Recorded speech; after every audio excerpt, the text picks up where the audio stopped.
MSLI TV، رہنمائی بدلتی دنیا کے لیے۔ تو آخرت کا انکار تمام برائیوں کی جڑ ہے، آخرت پر ایمان تمام نیکیوں کی جڑ ہے۔ اسی واسطے قرآن کے اندر آپ نظر دوڑائیں، توحید کے بعد جتنی گفتگو کسی اور معاملے میں نہیں ہوئی جتنی آخرت میں ہوئی۔ اسی اعتبار سے میں نے آپ کے سامنے سورہ قیامہ پوری کی پوری سورت تقریباً آپ کے سامنے پڑھ کے سنا دی، جس میں رب العالمین آخرت کے انکار کرنے والوں کی سزا بھی اور آخرت کا پورا منظر بھی لوگوں کے سامنے رکھتا ہے۔ یہ ڈائریکٹ رب العالمین کا کلام ہے، یہ جاوید کا کلام نہیں کہ سن کے آپ اس کان سے سنیں اور اس کان سے چھوڑ دیں۔ رب کا خطاب ہے کہ جو لوگ آخرت کے منکر رہے، آخرکار ہم ان کو نیست و نابود کر دیا، اور آخرت کا مرحلہ وہ مرحلہ ہے کہ سب کچھ تم ہی اکیلے جھیلنا ہوگا، اور رب العالمین اس وقت تمہارا ایک ایک پائی کا حساب لے گا۔ آج بھی جمعہ ہے، اللہ کے رسول صلی اللہ علیہ وسلم فرماتے ہیں کہ قیامت جمعہ کو قائم ہوگی۔ ہاں، ایسے ہی انسان اپنے اپنے کاموں میں مصروف ہوں گے، کسی کو پتہ نہیں چلے گا، حتیٰ کہ اللہ کے رسول صلی اللہ علیہ وسلم نے فرمایا کہ پانی پینے والا پیالہ اپنے منہ پہ لے جائے گا، ابھی گھونٹ نہیں بھرے گا کہ قیامت قائم ہو جائے گی۔ کپڑے کی تجارت ہو رہی ہوگی، کپڑے کے مول تول ہو چکے ہوں گے، ماپ کے میٹر کاٹنے والا کاٹنے نہیں پائے گا کہ قیامت قائم ہو جائے گی۔ ایسے ہی آئے گی جیسے کوئی اچانک آ کے دروازے پہ کھٹکھٹا کے داخل ہو جاتا ہے۔ اسی لیے فرمایا قاریعہ، اسی سے سورہ قاریعہ بھی ہے، القاریعہ مل قاریعہ وما ادراک مل قاریعہ، یہ کھٹکھٹا دینے والی، تم کیا سمجھتے ہو کہ کیا کھٹکھٹا دینے والی؟ تمہارا ادراک کہاں تک پہنچے گا کہ اس واقعے کو تم سمجھ سکو کہ کیا کھٹکھٹا دینے والی ہے؟ اب سنو کان لگا کے، آخرت کیسے پیش آئے گی۔ فَإِذَا نُفِخَ فِي الصُّورِ نَفْخَةٌ وَاحِدَةٌ، ایک ہی آواز، بس سب کے سب اٹھ کے کھڑے ہو جائیں گے۔ وَحُمِلَتِ الْأَرْضُ وَالْجِبَالُ فَدُكَّتَا دَكَّةً وَاحِدَةً، زمین کو کیا ہے کوٹ کوٹ کر کیا ہے برابر کر دیا جائے گا، اور پہاڑ اور غار سب ایک ہو جائیں گے، سب کے سب جمع ہو جائیں گے۔ فَيَوْمَئِذٍ وَقَعَتِ الْوَاقِعَةُ، یہ وہ دن ہوگا جو تم پر واقع ہوگا، واقع ہو کر رہے گا۔ ہاں، وَيَحْمِلُ عَرْشَ رَبِّكَ فَوْقَهُمْ يَوْمَئِذٍ ثَمَانِيَةٌ، اور ایسے وقت میں رب اپنے پورے جاہ و جلال کے ساتھ، اجلال کے ساتھ، رب العالمین کا عرش اٹھائے ہوئے 8 فرشتے ہیں جو تمہارے سامنے آئے گا۔ مسئلہ بالکل سامنے واضح، رب ذوالجلال ہے، اور ایک طرف جنت ہے، ایک طرف جہنم ہے، اور ہم سب لنگ دھڑنگے کھڑے ہوئے، بالکل ماں کے پیٹ سے جس طرح نکلتے ہیں ویسے تپتی ہوئی ایسی زمین جس کے اندر پسینہ پسینہ ہے، اور سورج تمہارے ایک نیزے پہ ہے، اور اپنے گناہوں کی وجہ سے ڈوبے ہوئے، کوئی ٹخنے تک، کوئی کمر تک، کوئی کندھے تک۔ یہ حالت منظر اپنے ذہن میں لاؤ اور سوچو کہ اس وقت نکلنے کی راہ کیا ہوگی تمہارے پاس۔ ان الحمد للہ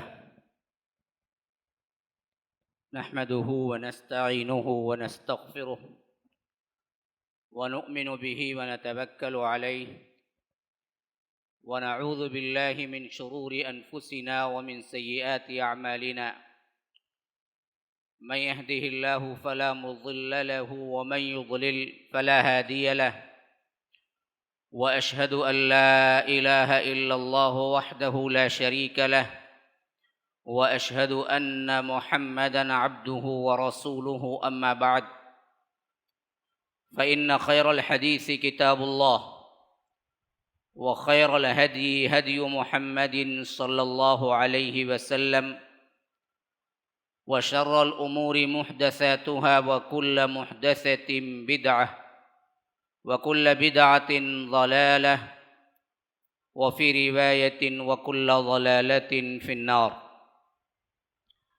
فأعوذ بالله السميع العليم من الشيطان الرجيم من همزه ونفثه ونفخه، بسم الله الرحمن الرحيم، الحاقة ما الحاقة وما أدراك ما الحاقة كذبت ثمود وعاد بالقارعة فأما ثمود فأهلكوا بالطاغية وأما عاد فأهلكوا بريح صرصر آتية سخرها عليهم 7 ليال و8 أيام حسوما فترى القوم فيها صرعى كأنهم أعجاز نخل خاوية فهل ترى لهم من باقية وجاء فرعون ومن قبله والمؤتفكات بالخاطئة فعصوا رسول ربهم فأخذهم أخذة رابية إنا لما طغى الماء حملناكم في الجارية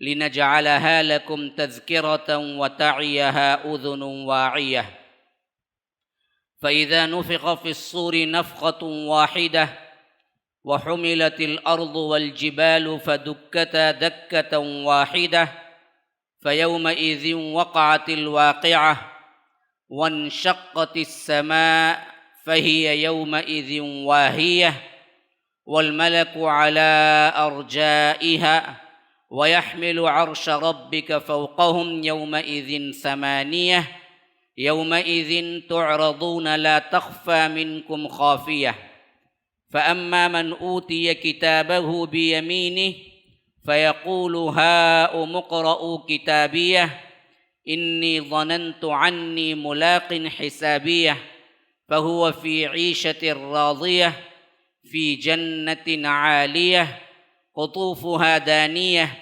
كلوا واشربوا هنيئا بما أسلفتم في الأيام الخالية وأما من أوتي كتابه بشماله فيقول يا ليتني لم أوت كتابيه ولم أدر ما حسابيه يا ليتها كانت القاضية ما أغنى عني ماليه هلك عني سلطانيه خذوه فغلوه ثم الجحيم صلوه ثم في سلسلة ذرعها 70 ذراعا فاسلكوه إنه كان لا يؤمن بالله العظيم ولا يحض على طعام المسكين فليس له اليوم هاهنا حميم ولا طعام إلا من غسلين لا يأكله إلا الخاطئون اللهم أرنا الحق حقا وارزقنا اتباعه وأرنا الباطل باطلا وارزقنا اجتنابه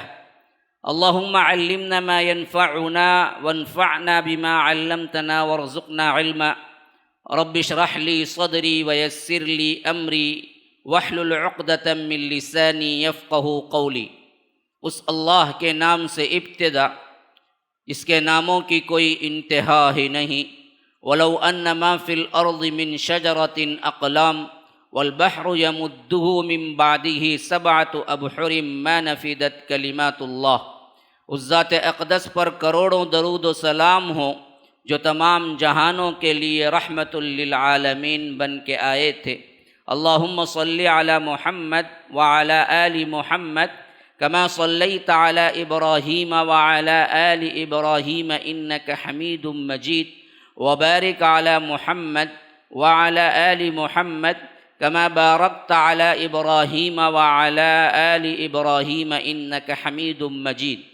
برادران اسلام، واجب الاحترام بزرگوں، دوستوں، عزیز ساتھیوں، لائق احترام ماؤں اور بہنوں، اللہ تبارک و تعالی نے انسانیت کی فلاح و بہبودی کے لیے اللہ کے رسول صلی اللہ علیہ وسلم کو اس دنیا میں آخری نبی بنا کر بھیجا۔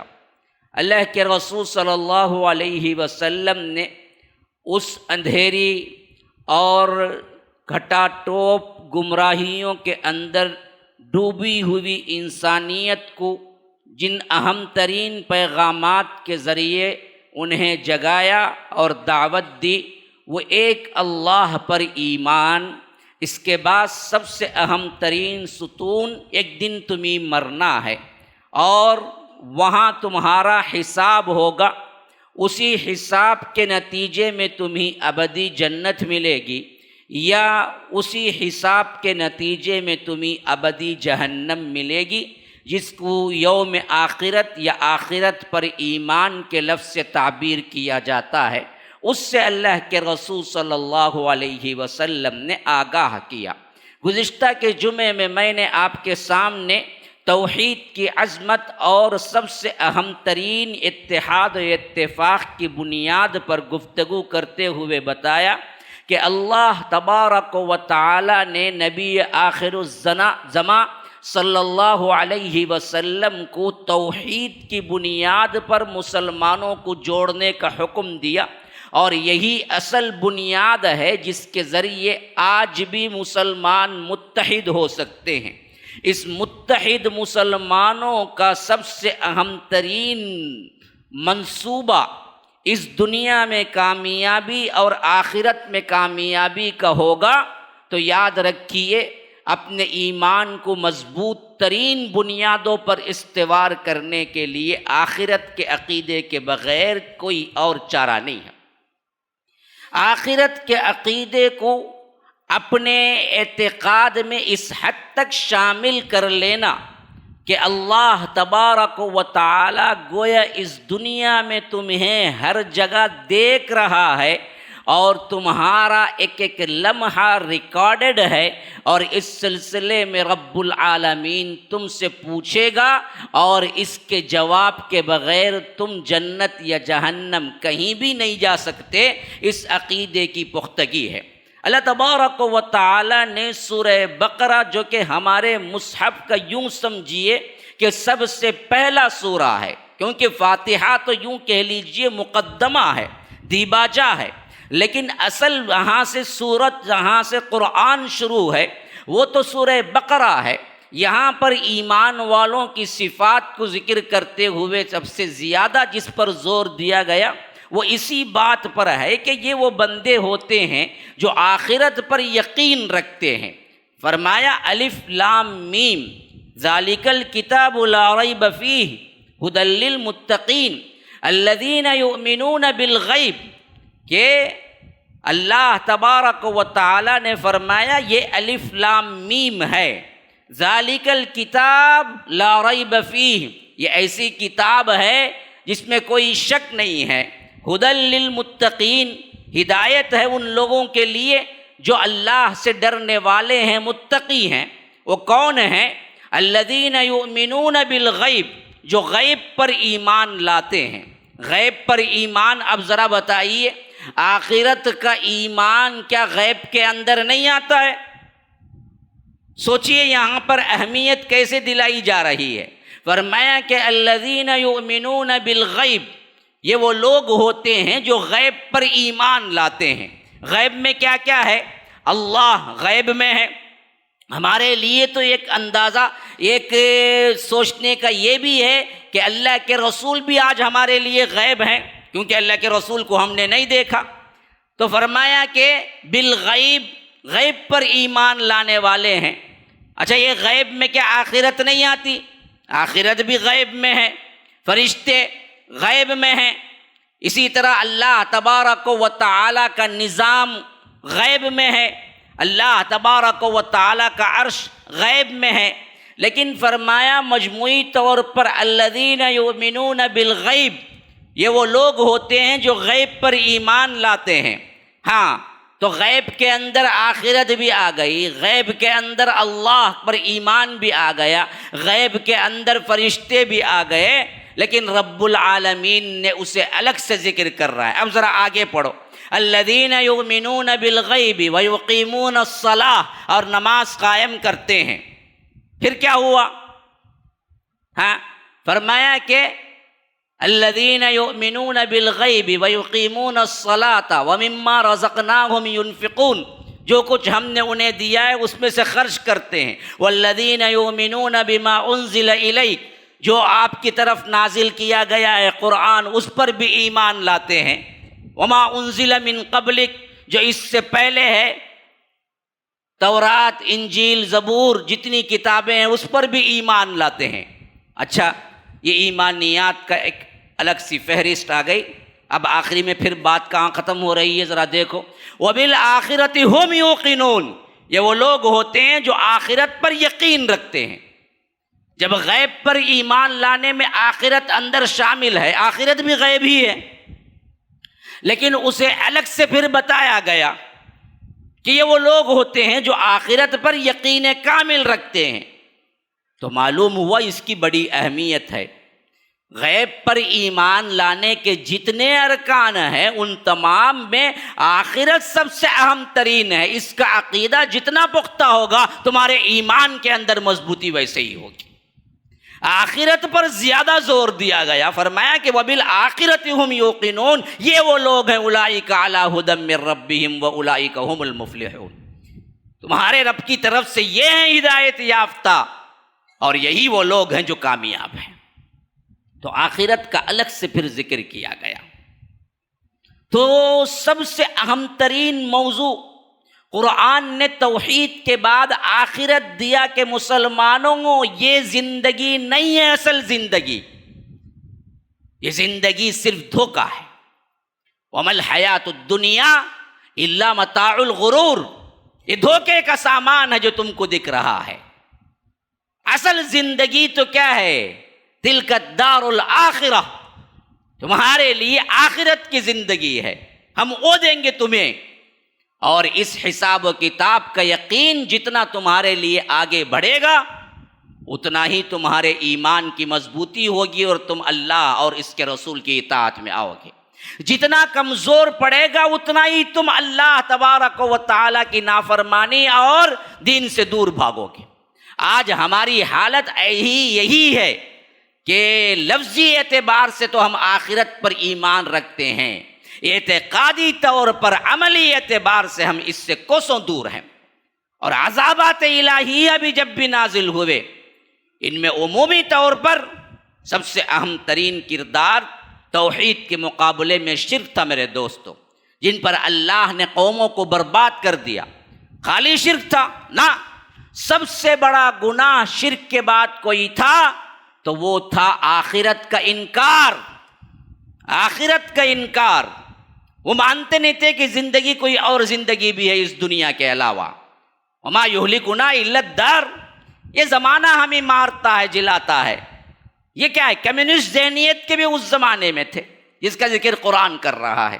لیکن عمومی طور پر مشرکین مکہ باوجود یہ کہ ان کے پاس بھی ایک عقیدہ تھا جو وہ یہ کہتے تھے کہ ابراہیم علیہ السلام کی پیروی میں ہیں، لیکن عقیدہ آخرت کا بڑا مذاق اڑاتے تھے۔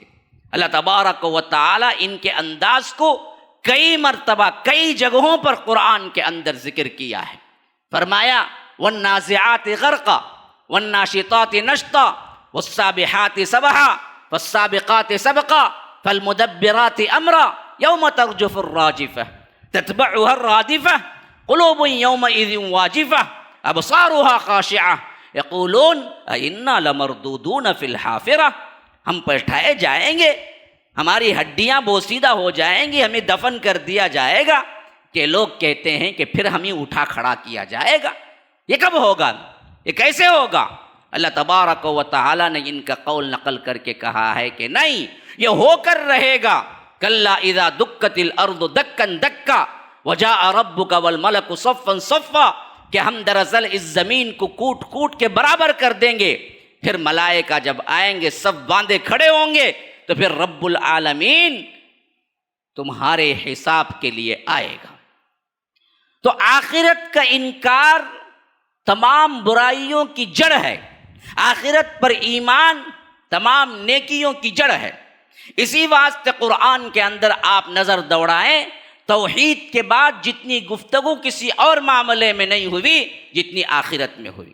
اسی اعتبار سے میں نے آپ کے سامنے سورہ قیامہ پوری کی پوری سورت تقریباً آپ کے سامنے پڑھ کے سنا دی، جس میں رب العالمین آخرت کے انکار کرنے والوں کی سزا بھی اور آخرت کا پورا منظر بھی لوگوں کے سامنے رکھتا ہے۔ یہ ڈائریکٹ رب العالمین کا کلام ہے، یہ جاوید کا کلام نہیں کہ سن کے آپ اس کان سے سنیں اور اس کان سے چھوڑ دیں۔ رب کا خطاب ہے کہ جو لوگ آخرت کے منکر رہے، آخرکار ہم ان کو نیست و نابود کر دیا، اور آخرت کا مرحلہ وہ مرحلہ ہے کہ سب کچھ تم ہی اکیلے جھیلنا ہوگا، اور رب العالمین اس وقت تمہارا ایک ایک پائی کا حساب لے گا۔ جس کا نامہ اعمال داہنے ہاتھ میں دیا جائے گا یا سیدھے طرف دیا جائے گا وہ اصل کامیاب ہے، اور جس کا نامہ اعمال بائیں ہاتھ میں دیا جائے گا تو یاد رکھو اس کے لیے خرابی ہی خرابی ہے۔ فرمایا الحاقہ، الحاقہ ہو کر رہنے والی کون سی چیز؟ حق سے نکلا ہے، ہونا ہے، یہ کبھی چوکنے والا نہیں ہے، یا تمہاری نظروں سے پھرنے والا نہیں ہے۔ تمہاری پوری زندگی تم اس کے انکار میں گزار دو، لیکن یہ تمہاری زندگی میں ہو کے رہنا ہے، اس کے بغیر چارہ کار نہیں ہے۔ بلکہ یوں کہہ لیجئے حاقہ کا ایک مطلب اگر لیں، حقیقت میں سچائی یہی ہے جو ہو کر رہنے والی ہے۔ وہ کیا ہے؟ مل حاقہ۔ اللہ پوچھتا ہے کہ تم کیا جانو؟ وما ادراک مل حاقہ، تمہاری پہنچ، تمہاری سوچ وہاں تک پہنچے گی کہ یہ کیا ہو کے رہنے والا ہے؟ یا رب، یہ وہ انداز ہے جس میں دراصل میں پوری کیفیت بھی تمہیں بیان کر دوں پھر بھی تم سمجھ نہیں پاؤ گے کتنی بڑی خطرناک ترین مصیبت ہے جو تم پہ آنے والی ہے۔ یہ ترجمہ ہے اس کا وما ادراک مل حاقہ میں، یعنی تم کیا جانو کہ حاقہ کیا ہے؟ پوری تفصیل تمہارے سامنے رکھ بھی دی جائے پھر بھی جب تک تم پہ گزرے گی نہیں تب تک تمہیں پتہ نہیں چلے گا کہ کتنا کٹھن مرحلہ ہے، کتنا خطرناک ترین مرحلہ ہے جو تم پر سے گزرے گا۔ مجھے کہتے ہیں نا کہ بھائی تم دراصل اس وقت ہوتے تو سمجھتے، میں الفاظ سے بیان نہیں کر سکتا، بعینہ ہی وہی مطلب ہے۔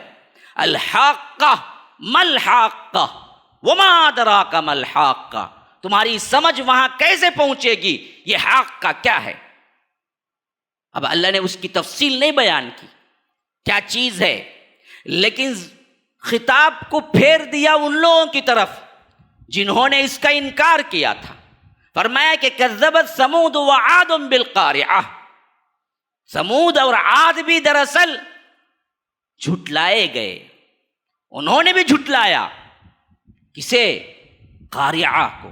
قارعہ بھی ایک نام ہے اصل میں حاقہ کا، قیامت کا ایک نام حاقہ بھی ہے، ایک نام قارعہ بھی ہے۔ قارعہ کا مطلب ہے قرع، قرع کا مطلب ہے کھٹکھٹانا، دروازے کو کھٹکھٹانا۔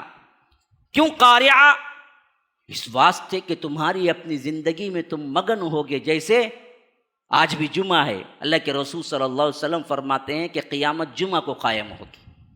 ہاں، ایسے ہی انسان اپنے اپنے کاموں میں مصروف ہوں گے، کسی کو پتہ نہیں چلے گا، حتیٰ کہ اللہ کے رسول صلی اللہ علیہ وسلم نے فرمایا کہ پانی پینے والا پیالہ اپنے منہ پہ لے جائے گا، ابھی گھونٹ نہیں بھرے گا کہ قیامت قائم ہو جائے گی۔ کپڑے کی تجارت ہو رہی ہوگی، کپڑے کے مول تول ہو چکے ہوں گے، ماپ کے میٹر کاٹنے والا کاٹنے نہیں پائے گا کہ قیامت قائم ہو جائے گی۔ ایسے ہی آئے گی جیسے کوئی اچانک آ کے دروازے پہ کھٹکھٹا کے داخل ہو جاتا ہے۔ اسی لیے فرمایا قارعہ، اسی سے سورہ قارعہ بھی ہے، القارعہ مل قارعہ وما ادراک مل قارعہ، یہ کھٹکھٹا دینے والی، تم کیا سمجھتے ہو کہ کیا کھٹکھٹا دینے والی؟ تمہارا ادراک کہاں تک پہنچے گا کہ اس واقعے کو تم سمجھ سکو کہ کیا کھٹکھٹا دینے والی ہے؟ یہ بھی وہی انداز ہے۔ تو یہاں پر بھی فرمایا کہ کذبت ثمود وعاد، عاد و سمود نے جھٹلا دیا، کس کو؟ اس کھٹکھٹا دینے والی کو۔ ہاں، فاما ثمود فاہلکوا بالطاغیہ، تو اس کے پاداش میں اب معلوم ہوا شرک ایک گناہ نہیں تھا ان کا، شرک تو تھا ہی، آخرت کا انکار بھی ایک بہت بڑا گناہ تھا جس سے اللہ نے ان لوگوں کو کیا ہے نیست و نابود کر دیا۔ ہاں سمجھو اچھی طرح، ہمارے اپنے اعتقادات میں تو ہم کہہ لیتے ہیں کہ ہاں جی آخرت، لیکن ہم انکاری ہیں، کس سے؟ عمل سے۔ ہم انکاری ہیں اپنے اپنے معاملات سے۔ تو یاد رکھو ہم پر بھی اچانک اللہ تبارک و تعالیٰ کا عذاب آئے گا، اگر ہم اسی پر رہے، آخرت پر سچا اور صحیح مسلمان اعتقاد رکھنے والا یہ زندگی نہیں گزارے گا جو زندگی ہم گزار رہے ہیں۔ تو یہی حالت ان کی بھی تھی کہ فرمایا ہم نے کیوں نیست و نابود کیا عاد و سمود کو؟ ایک تو مشرک تھے، لیکن دوسرا ان کا سب سے بڑا گناہ یہ تھا کہ انہوں نے کیا کر دیا؟ آخرت کو جھٹلا دیا تھا، حق کو جھٹلا دیا تھا، قاریہ کو جھٹلا دیا تھا۔ تو ہم نے کیا کیا؟ فَأَمَّا ثَمُودُ فَأُهْلِكُوا بِالطَّاغِيَةِ، ایک چیخ، مسئلہ ختم۔ بس حد سے بڑھ جانے والی آواز سے ہم نے ہلاک کر دیا۔ طاغیہ طغا سے نکلا، حد سے بڑھ ایسی چیخ جس کی آواز کو تمہارے کان برداشت نہیں کر سکتے، اس حد سے بھی بڑی ہوئی چیخ۔ خواہ وہ فرشتے کی چیخ تھی یا رب نے کہیں سے انتظام کیا تھا، بس ایک آواز تھی کہ دل کے دل ہارٹ اٹیک میں سب مر گئے، حتیٰ کہ مر ہی نہیں گئے، ان کے بدن بھی پگھلنا شروع ہو گئے تھے۔ فَإِذَا هُمْ خَامِدُونَ، ایسے ہو گئے تھے گویا کہ کیا ہے، راکھ ہیں آواز سے۔ کیونکہ ہمارے آواز کے سننے کی بھی ایک کیپیسٹی ہے، اس کیپیسٹی کے اندر ہی ہم سن سکتے ہیں، اس سے بڑھی تو ہمارے کان پھٹ جائیں گے یا پردے پھٹ جائیں گے یا انسان ہارٹ اٹیک میں مر جائے گا۔ ایسی ہی کوئی آواز تھی جو رب العالمین نے ان پر رکھا۔ تو اس آواز سے ہوا کیا؟ بالطاغیہ، وہ سب کے سب اس آواز سے برباد ہو کے رہ گئے۔ وَأَمَّا ثَمُودُ فَأُهْلِكُوا بِالطَّاغِيَةِ وَأَمَّا عَادٌ فَأُهْلِكُوا بِرِيحٍ صَرْصَرٍ عَاتِيَةٍ، فرمایا کہ عاد کو ہم نے کیا کیا تھا؟ بِرِيحٍ صَرْصَرٍ، ریح سرسر اس کو کہتے ہیں جس کے اندر ہوا بھی تیز ہوتی ہے اور ٹھنڈک بھی ہوتی ہے، ٹھنڈ والی ہوا، یا یوں سمجھیے کہ ایسی ہوا عاتیہ، جیسے کہ کیا ہے، اس ہوا کے اندر زور بھی بہت زبردست ہے۔ ایسی ہوا نے ان کو کیا کر دیا؟ نیست و نابود کر کے رکھ دیا۔ سورہ قمر میں تو فرمایا وہ ہوا ایسی تھی کہ ایک ایک کو اٹھا کے پٹخ پٹخ کے مارتی تھی ہوا۔ اور آج بھی یاد رکھو سب سے بڑا پاور ہوا کو ہے۔ اس ہوا کو رب العالمین نے حکم دیا ہے کہ ہمارے فیور میں رہے، تو وہ ہمارے لیے فیور میں ہے، ہم اس سے سانس لیتے ہیں۔ لیکن یہی حکم رب کا آ جائے کہ ان سب کو نیست و نابود کر دے، تو پھر ایک ہوا ہی کافی ہے، اللہ کے لیے کوئی اور لشکر اتارنے کی ضرورت نہیں ہے کہ اللہ تبارک و تعالی اسی ہوا کے ذریعے نیست و نابود کر دے۔ تو اسی لیے فرمایا کہ سرسرن عاتیہ، تو ہوا کیا؟ وہ سخرہا علیہم 7 لیال و 8، تقریباً پورے 7 دن 8 رات یہ ہوا چلتی رہی۔ ہم نے ان کو مسلط کر دیا اس ہوا کو۔ سخرہا علیہم 7 لیال و 8، 8 دن 7 رات چلتی رہی چلتی رہی چلتی رہی، ایام حسوما، اور یہ ہوا پے در پہ تھی، پے در پہ تھی۔ ایک تو حسم کہتے ہیں پے در پہ آنے کو، ایک حسوم کہتے ہیں جڑ کاٹ کر رکھ دینے کو۔ ہم نے یہ ہوا چلائی اس واسطے کہ ان کی جڑیں کاٹ کے رکھ دے، یا اس کا ایک معنی یہ ہے کہ ہم نے یہ ہوا چلائی مسلسل مسلسل مسلسل 7 رات 8 دن چلتے رہے۔ وَثَمَانِيَةَ أَيَّامٍ حُسُومًا فَتَرَى الْقَوْمَ فِيهَا سَرْعًا كَأَنَّهُمْ أَعْجَازُ نَخْلٍ خَاوِيَةٍ۔ اللہ کے رسول صلی اللہ علیہ وسلم اور ہم سب کو مخاطب کر کے پوچھا گیا ہے، اب تم اس قوم میں سے کوئی باقی دیکھتے ہو؟ کوئی باقی بچا ہے؟ آخرت کا انکار کرنے کے پاداش میں ان سب کو ہم نے نیست و نابود کر دیا، اور آج کوئی ان میں سے نہیں بچا ہے۔ فَتَرَى الْقَوْمَ فِيهَا سَرْعًا كَأَنَّهُمْ أَعْجَازُ نَخْلٍ خَاوِيَةٍ، ایسے پڑے رہ گئے۔ جب وہ ہوا ختم ہوئی نا جی، بستی کا منظر دیکھنے والوں نے دیکھا کہ ایک کھجور کے لمبے لمبے تنے ہیں جو پڑے ہوئے ہیں، حالانکہ وہ کھجور کے تنے نہیں تھے بلکہ انسان تھے۔ یہاں پر یہ اشارہ بھی ہے کہ وہ انسان بہت اونچے تھے۔ تمہاری تو دراصل 6 فٹ کی نہیں ہے، 5 فٹ کی نہیں ہے، اور کوئی 7 اور 6 کے اوپر پہنچ جاتا ہے تو ہم اس کو یوں دیکھتے ہیں۔ اللہ کہتا ہے کہ یہ عاد و سمود کو ہم نے مارا ہے، ان کے تو کیا ہیں، ایسے ایسے قدم تھے کھجور کے تنے جیسے بڑے بڑے لوگ تھے، بڑے طاقتور لوگ تھے، اپنے آپ میں بڑے ہی زبردست تھے، اپنی خوبصورتی پہ بڑا ناز تھا، ایسوں کو ہم نے ایسے مارا کہ جب ان کی میتیں پڑی ہوئی تھی بستی کے اندر تو دیکھنے والوں کو ایسے لگتا تھا گویا کہ کھجور کے کھوکھلے تنے ہیں جو پڑے ہوئے ہیں۔ اعجاز نخل خاویہ فہل تری لہم من باقیہ، اب کوئی باقی ہے؟ ہم نے ان کو نیست و نابود کر دیا۔ وجہ کیا تھی؟ آخرت کو یہ لوگ مانتے نہیں تھے، آخرت کا ڈر نہیں رکھتے تھے، آخرت کے لیے جیتے نہیں تھے، یہ دنیا ہی کو سب کچھ سمجھ لیا تھا۔ پھر کیا ہوا؟ وجاء فرعون، اس کے بعد فرعون آیا، ومن قبلہ والمؤتفکات بالخاطئہ، اور اس سے پہلے قوم لوط کی وہ بستیاں تھی جس کو ہم نے الٹا کے مار دیا۔ مؤتفکات یعنی تلپٹ کر دینا، زمین کو چھتیں اوپر چھتیں نیچے، ان کی زمین اوپر ہو گئی، اللہ نے ان کو اٹھا دیا ان کے زمین سے، ان کی جگہوں سے، اور لے جا کے اوپر سے پٹک دیا۔ عالیہا سافلہا وامطرنا علیہا حجارۃ من سجیل منضود، ہم نے ان کو اٹھایا اوپر اوپر اوپر، یہاں تک کہ پھر انہیں پلٹایا، پھر وہاں سے انہیں زمین پہ دے مارا، پھر اس کے بعد جہنم میں تپے ہوئے پتھروں کی ہم نے بارش کر دی۔ یہ قوم لوط، وجہ کیا تھا؟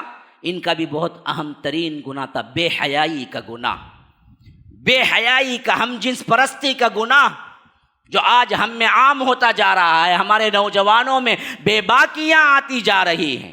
ہاں، ایسے ایسے بچے ہیں بے باک، کہتے ہیں کہ ہم ہی کیا ہیں، عورتوں سے زیادہ مردوں میں انٹرسٹ ہے، ہم مرد ساتھ رہتے ہیں، میں اس بیماری میں مبتلا ہوں، میں کیا کر سکتا ہوں؟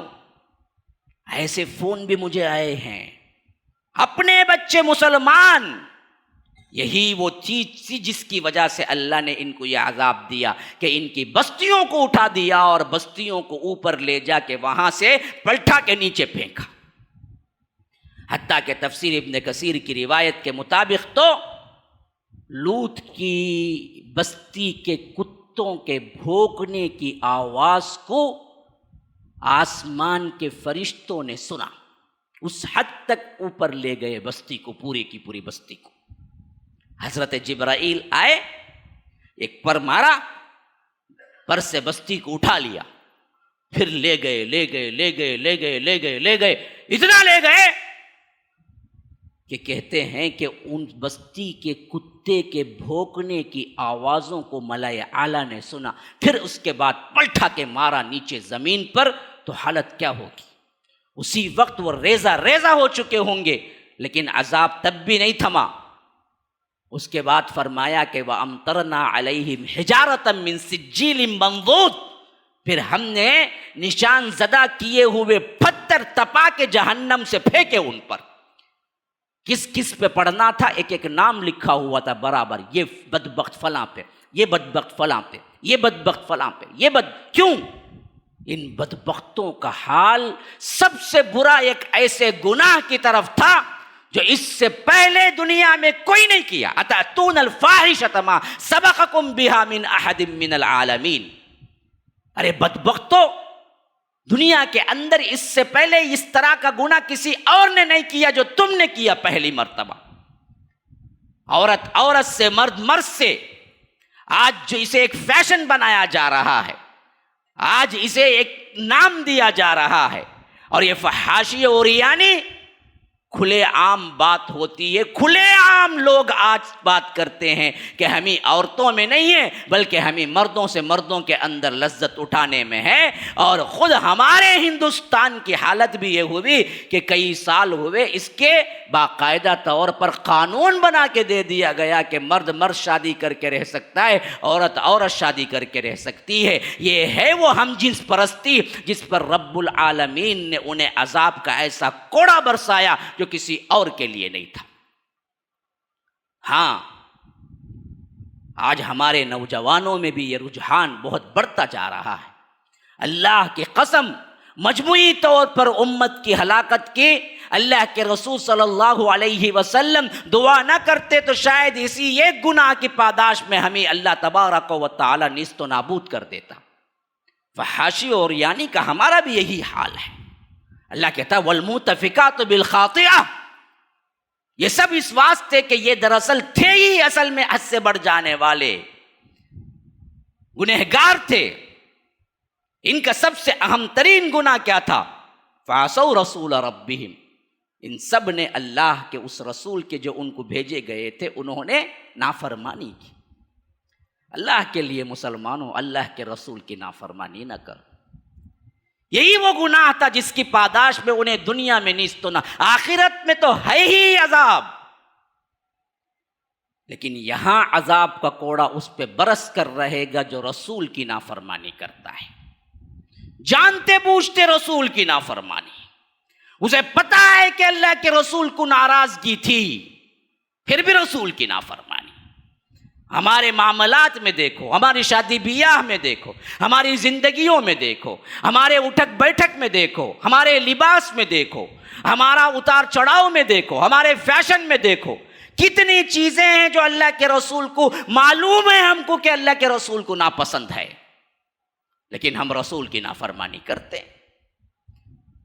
اللہ کہتا ہے ہم نے ان سب کو مارا. فرعون کو دریائے نیل میں ڈبایا، قوم لوط کو بستی کو الٹ کے مار دیا، قوم سمود کو ہم نے باد سرسر بھیج دیا، قوم عاد کو ہم نے چیخ سے مار دیا. ان سب کا واحد ایک گناہ تھا. وہ کیا گناہ تھا؟ فعصوا رسول ربہم، ان بدبختوں نے اپنے اپنے رسولوں کی نافرمانی کی. سب سے بڑے رسول امام الانبیاء سید المرسلین و آخرین ہم کو عطا ہوئے، فضیلت کے اعتبار سے بعد میں ہیں سب رسول. ان کی نافرمانی پہ اللہ نے یہ عذابات اتارے. ہم جو نافرمانی اللہ کے رسول کے کر رہے ہیں تو کیا ہم پر انعامات اتریں گے؟ ہم پر عذابات نہیں اتریں گے. صبح سے لے کر شام تک ہم رسول کی نافرمانی میں ڈوبے ہوئے نہیں ہیں. اللہ کے رسول نے جس جس چیز سے منع کیا وہی کرتے آ رہے ہیں، لیکن ہمیں احساس تک نہیں کہ ہم رسول کے نافرمان بن چکے ہیں. فعصوا رسول ربہم فاخذہم اخذۃ رابیہ، جب ہم نے ان کو پکڑا تو بڑا سخت پکڑ، ہماری پکڑ سے کوئی چھوٹنے والا نہیں ہے، ایسی سخت پکڑ ہم نے پکڑی ہے. اور یاد رکھو، تمہاری ابتدا بھی یاد رکھو. پھر اللہ تعالیٰ تاریخ انسانی کی ابتدا شمار کر کے بتا رہا ہے، انا لما طغى الماء حملناکم فی الجاریہ، تم وہی تو ہو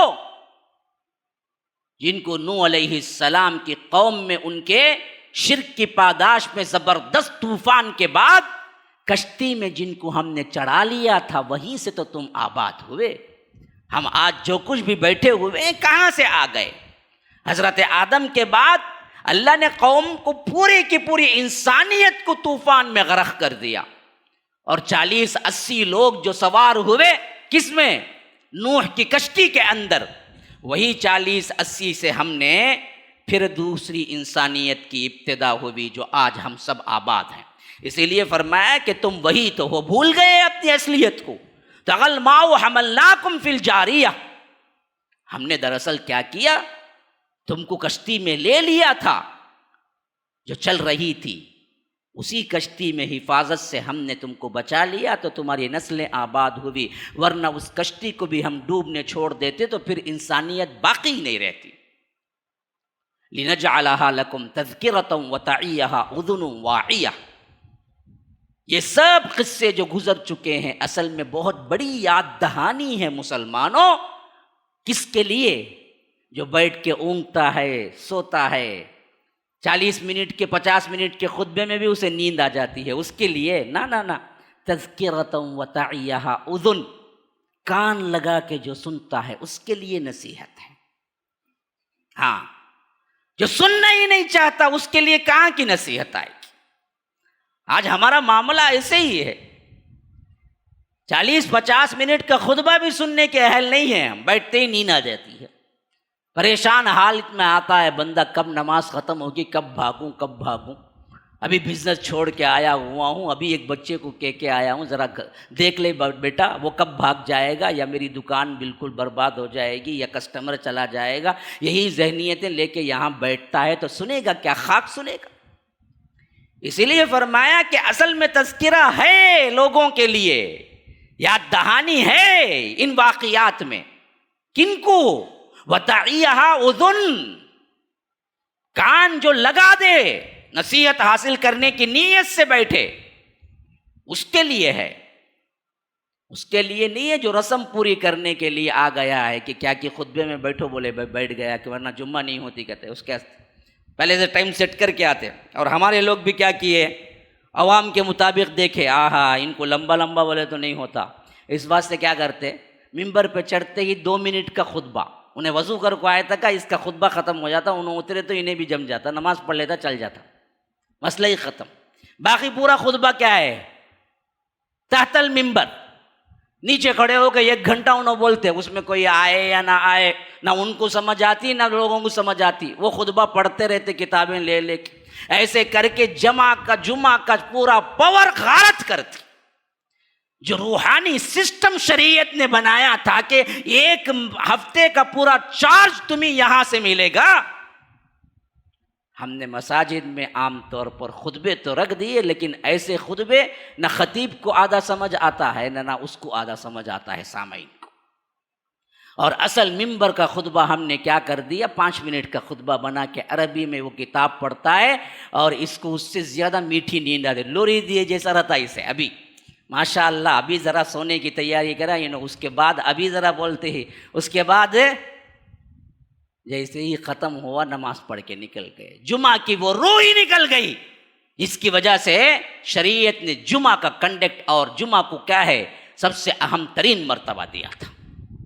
آج ہمارے مساجد میں یوں خطبے ہوتے، اس کے اندر نصیحتیں ہوتی، اپنی زبان میں ہوتے، منبر پہ.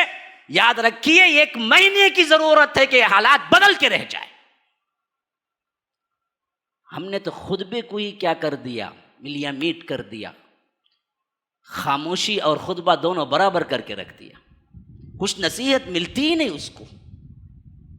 حالانکہ خطبہ تو تھا تمہارے لحاظ سے، تمہاری زبان اردو ہے تو اردو میں، کہیں تمل ہے تو تمل میں، تب تو نصیحت ملے گی نا جی. وَتَعِيَهَا أُذُنٌ وَاعِيَةٌ، تب تو تمہارے کان لگیں گے نا سننے کے لیے. جو زبان تمہیں آتی ہی نہیں اس زبان میں خطبہ ہو، کروڑوں کی عوام جمتی ہے جمعہ میں، لیکن تبدیلی 1% کی نہیں ہوتی، 1% کی نہیں ہوتی. اسی واسطے ہمارے بھی بعض لوگ بڑے پریشان ہو جاتے ہیں، مول صاحب اتنا لمبا خطبہ ہمیں آتے جلدی میں بھاگنے کے واسطے، ہمیں کب سننے آتے؟ ہمیں سننے آئے تو اچھا لگے گا نا، 5 منٹ بڑھ بھی جائیں تو اور اچھا لگے گا کہ بھائی ہمیں سننے کے لیے کچھ نہ کچھ ملتا. ہم تو پوری پلاننگ سے آتے ہیں کہ آئیں گے، نماز پڑھیں گے، بھاگیں گے اپنا شیڈول، ہمیں سننا کیا ہے، لینا دینا کیا ہے اس سے.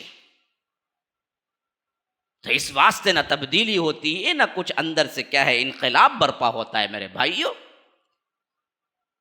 یہی وہ خطبات تھے جس کی وجہ سے جناب محمد الرسول اللہ صلی اللہ علیہ وسلم نے وہ قوم جو کہ صرف اور صرف برائیوں کا یوں مجموعہ کہہ لیجئے کہ خانہ بدوش قوم تھی، لیکن 23 سال کے مدت میں سب سے اعلیٰ ترین انسان بنا کے چھوڑا. وہ آتے تھے تو سننے کے لیے آتے تھے، غور کرنے کے لیے آتے تھے، زندگیاں لگاتے تھے، ایک ایک بات عمل کے لیے سنتے تھے. تو اللہ کہتا ہے کہ ان تمام چیزوں کو ہم نے یہ واقعات تمہارے سامنے رکھے. کیوں رکھے ہیں؟ ان میں بڑی نصیحتیں ہیں. وَتَذْكِرَةٌ اُذُنٌ وَاعِيَةٌ، لیکن اس کان کے لیے جو کان لگا کے سنتا ہے. اب سنو کان لگا کے، آخرت کیسے پیش آئے گی. فَإِذَا نُفِخَ فِي الصُّورِ نَفْخَةٌ وَاحِدَةٌ، ایک ہی آواز، بس سب کے سب اٹھ کے کھڑے ہو جائیں گے. وَحُمِلَتِ الْأَرْضُ وَالْجِبَالُ فَدُكَّتَا دَكَّةً وَاحِدَةً، زمین کو کیا ہے کوٹ کوٹ کر کیا ہے برابر کر دیا جائے گا، اور پہاڑ اور غار سب ایک ہو جائیں گے، سب کے سب جمع ہو جائیں گے. فَيَوْمَئِذٍ وَقَعَتِ الْوَاقِعَةُ، یہ وہ دن ہوگا جو تم پر واقع ہوگا، واقع ہو کر رہے گا. وَانشَقَّتِ السَّمَاءُ فَهِيَ يَوْمَئِذٍ وَاهِيَةٌ، آسمان پھٹے گا اور ٹکڑے ٹکڑے ہو کے کمزور ہو جائے گا. جو کروڑوں سال سے ایک سوراخ نہیں کر سکے وہ مضبوط ترین آسمان ٹکڑے ٹکڑے ہو کے کمزور ہو جائے گا تو تمہارے بنائے ہوئے عمارتوں کا کیا حال ہوگا؟ وانشقت السماء فہی یومئذ واہیہ والملک علی ارجائہا. فرشتے آسمان پر رہنے والے کہاں جائیں گے؟ اللہ کہتا ہے اس وقت ہم کنارے پہ کھڑا کریں گے، کیونکہ آسمان تو متحمل نہیں ہوگا، وہ تو کمزور ہو کے ٹکڑے ہو چکا ہوگا، وہ تو کنارے پہ کھڑے ہوئے ہوں گے. ہاں وَيَحْمِلُ عَرْشَ رَبِّكَ فَوْقَهُمْ يَوْمَئِذٍ ثَمَانِيَةٌ. اور ایسے وقت میں رب اپنے پورے جاہ و جلال کے ساتھ، اجلال کے ساتھ، رب العالمین کا عرش اٹھائے ہوئے 8 فرشتے ہیں جو تمہارے سامنے آئے گا. مسئلہ بالکل سامنے واضح، رب ذوالجلال ہے اور ایک طرف جنت ہے، ایک طرف جہنم ہے، اور ہم سب لنگ دھڑنگے کھڑے ہوئے بالکل ماں کے پیٹ سے جس طرح نکلتے ہیں ویسے تپتی ہوئی ایسی زمین جس کے اندر پسینہ پسینہ ہے، اور سورج تمہارے ایک نیزے پہ ہے، اور اپنے گناہوں کی وجہ سے ڈوبے ہوئے، کوئی ٹخنے تک، کوئی کمر تک، کوئی کھندے تک. یہ حالت منظر اپنے ذہن میں لاؤ اور سوچو کہ اس وقت نکلنے کی راہ کیا ہوگی تمہارے پاس. کہاں ہیں کہاں ہیں؟ اپنے آپ پہ غور کرو، اپنی زندگیوں پہ غور کرو. اس وقت کیا جواب ہوگا؟ کہاں نجات ہوگی؟ وَيَحْمِلُ عَرْشَ رَبِّكَ فَوْقَهُمْ يَوْمَئِذٍ ثَمَانِيَةٌ یومئذ تعرضون لا تخفی منکم خافیہ. یہ وہ ایسا دن ہوگا تمہارا ہر حساب، ہر چیز پیش کر دی جائے گی. رب العالمین سے کوئی چیز چھپی ہوئی نہیں ہوگی. رات کے گناہ، اندھیرے کے گناہ، نیٹ کے گناہ، انفرادی گناہ، جو کچھ تم نے سمجھا تھا کہ کوئی دیکھنے والا نہیں ہے، وہ سب کا سب رب العالمین کے سامنے آ چکا ہوگا. ایسے وقت تمہارا کیا حال ہوگا؟ سوچو. هذا وباللہ التوفیق وصلی اللہ وسلم علی نبینا محمد. اسأل اللہ لی ولکم ولسائر المسلمین من کل ذنب فاستغفروہ انہ هو الغفور الرحیم. السلام علیکم ورحمۃ اللہ وبرکاتہ. محترم بھائیوں، کچھ اہم اعلانات ہیں، سماعت فرمائیں. کل بروز ہفتہ بعد نماز عشاء انشاءاللہ تفسیر کا پروگرام رکھا گیا ہے. فضیلت الشیخ حافظ جاوید عثمان ربانی حفیظہ اللہ انشاءاللہ آپ کے سامنے تفسیری نکات بیان کریں گے. آپ بخوبی جانتے ہیں کہ مسجد السلام کے اخراجات کافی زیادہ ہیں، اور یہ تمام کے تمام آپ لوگوں اہل خیر حضرات کے تعاون سے ہی پورے ہوتے آ رہے ہیں. اس لیے آپ تمام سے گزارش ہے کہ جاتے ہوئے اللہ کے راستے میں زیادہ سے زیادہ دے کر جائیں. اللہ رب العالمین ہمیں اس کا بدلہ دنیا و آخرت میں عطا کرے. شکراً، جزاکم اللہ خیراً. السلام علیکم ورحمۃ اللہ وبرکاتہ.